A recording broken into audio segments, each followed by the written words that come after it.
Hello everyone, welcome back to my YouTube channel spiritual vibe. आज का हमारा topic है सबसे बड़ा पुण्य कौन सा है। एक राजा बहुत बड़ा प्रजापालक था, हमेशा प्रजा के हित में प्रतिनिधि रहता था।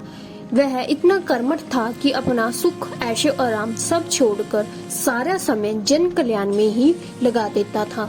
यहाँ तक कि जो मोक्ष का साधन है अर्थात भगवत भजन, उसके लिए भी वह समय नहीं निकाल पाता था। एक सुबह राजा वन की तरफ भ्रमण करने के लिए जा रहा था कि उसे एक देव के दर्शन हुए। राजा ने देव को प्रणाम करते हुए उनका अभिनंदन किया और देव के हाथों में एक लंबी चौड़ी पुस्तक देखकर उनसे पूछा, महाराज आपके हाथ में यह क्या है? देव बोले, राजन ये हमारा बही खाता है जिसमें सभी भजन करने वालों के नाम है। राजा ने निराशा युक्त भाव से कहा, कृपया देखिए तो इस किताब में कहीं मेरा नाम भी है या नहीं। देव महाराज किताब का एक एक पृष्ठ उल्टने लगे, परंतु राजा का नाम कहीं भी नजर नहीं आया। राजा ने देव को चिंतित देखकर कहा, महाराज आप चिंतित ना होएं, आपके ढूंढने में कोई भी कमी नहीं है। वास्तव में ये मेरा दुर्भाग्य है कि मैं भजन कीर्तन के लिए समय नहीं निकाल पाता और इसीलिए मेरा नाम यहाँ नहीं है। उस दिन राजा के मन में आत्मग्लानि सी उत्पन्न हुई, लेकिन उसके बावजूद उन्होंने इसे नजरअंदाज कर दिया और पुण्य उपकार की भावना के लिए दूसरों की सेवा करने में लग गए। कुछ दिन बाद राजा फिर सुबह वन की तरफ टहलने के लिए निकले तो उन्हें वही देव महाराज के दर्शन हुए। इस बार भी उनके हाथ में एक पुस्तक थी। उस पुस्तक के रंग और आकार में बहुत भेद था और ये पहली वाली से काफी छोटी भी थी। राजा ने फिर उन्हें प्रणाम करते हुए पूछा, महाराज आज कौन सा बही खाता अपने हाथों में लिया हुआ है?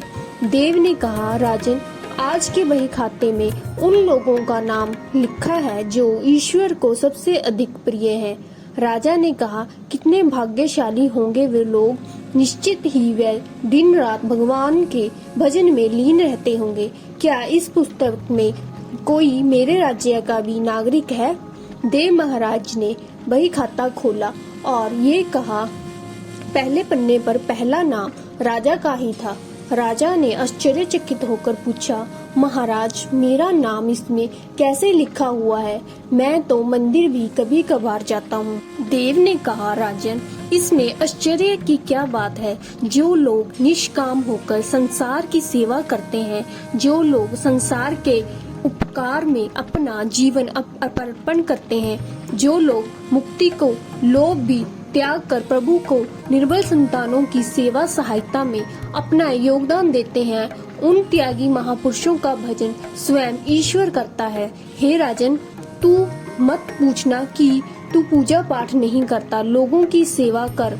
तू असल में भगवान की ही पूजा करता है और निस्वार्थ लोक सेवा किसी भी उपासना से बढ़कर है।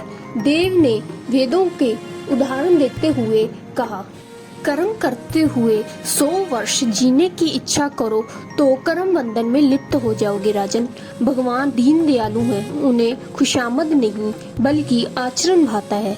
सच्ची भक्ति तो यही है, परोपकार करो, दीन दुखियों का हित साधन करो, अनाथ विधवा किसान अत्याचारों से सताए हुए लोगों की सहायता करो, यही परम भक्ति है।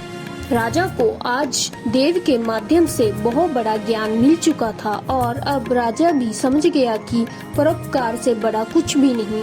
जो परोपकार करते हैं वह भी भगवान के सबसे प्रिय होते हैं। जो भी व्यक्ति निस्वार्थ भाव से लोगों की सेवा करने के लिए आगे आते हैं, परमात्मा हर समय उनके कल्याण के लिए यत्न करते हैं। और पूर्वजों ने भी कहा है कि दूसरों के लिए जीना, दूसरों की सेवा को ही पूजा समझकर कर्म करना, परोपकार के लिए अपने जीवन को सार्थक बनाना ही सबसे बड़ा पुण्य है।